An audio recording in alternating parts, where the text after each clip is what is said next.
Hello, Python സ്റ്റോറീസിലേക്ക് എല്ലാവർക്കും സ്വാഗതം. എൻ്റെ പേര് അഖില. നമ്മളിവിടെ സംസാരിക്കുന്നത് പൈത്തൺ പ്രോഗ്രാമിങ്ങിനെ പറ്റിയാണ്. പ്രോഗ്രാമിംഗ് വളരെ ബുദ്ധിമുട്ടാണെന്ന് ചിന്തിക്കുന്ന, അല്ലെങ്കിൽ ഒരുപാട് ട്യൂട്ടോറിയൽസൊക്കെ നോക്കി എവിടെ തുടങ്ങണം എന്നറിയാതെ കൺഫ്യൂസായി നിൽക്കുന്ന ഒരാളാണോ നിങ്ങൾ? എങ്കിൽ ഈ ചാനൽ നിങ്ങൾക്ക് വേണ്ടിയാണ്.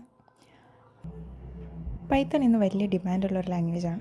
Web development, automation, data science, AI അങ്ങനെ ഒത്തിരി ആപ്ലിക്കേഷൻസ് ഉള്ള ഒരു ലാംഗ്വേജാണ് പൈത്തൺ. പക്ഷേ വളരെ സിമ്പിളായിട്ടുള്ള, പഠിക്കാൻ വളരെ ഈസി ആയിട്ടുള്ള ഒരു ലാംഗ്വേജും കൂടിയാണ് പൈത്തൺ. നിങ്ങൾ പ്രോഗ്രാമിംഗ് തീരെ അറിയാത്ത ഒരാളാണോ? No problem. ഇനിയൊരു സ്റ്റുഡൻ്റ് ആണോ? അല്ലെങ്കിൽ IT ജോബ്സ് നോക്കുന്ന ആളാണോ? അതുമല്ലെങ്കിൽ ഒരു ഹോബി ആയിട്ടാണെങ്കിലും പ്രോഗ്രാമിംഗ് പഠിക്കാൻ ഇഷ്ടമുണ്ടോ? എങ്കിൽ ഒരു കുഞ്ഞു കഥ പോലെയോ അല്ലെങ്കിൽ റിയൽ ലൈഫ് എക്സാമ്പിൾസിലൂടെയൊക്കെ ഈസി ആയിട്ട് പൈത്തൺ പഠിച്ചാലോ? എങ്കിൽ ഈ ചാനലൊന്ന് സബ്സ്ക്രൈബ് ചെയ്ത് വെച്ചോളൂ. പൈത്തൺ പഠിക്കാൻ താല്പര്യമുള്ള ഫ്രണ്ട്സിനൊക്കെ ഒന്ന് ഷെയർ ചെയ്ത് കൊടുത്തോളൂ. അപ്പോൾ നെക്സ്റ്റ് വീഡിയോ മുതൽ നമുക്ക് പഠിച്ചു തുടങ്ങാം. Thank you.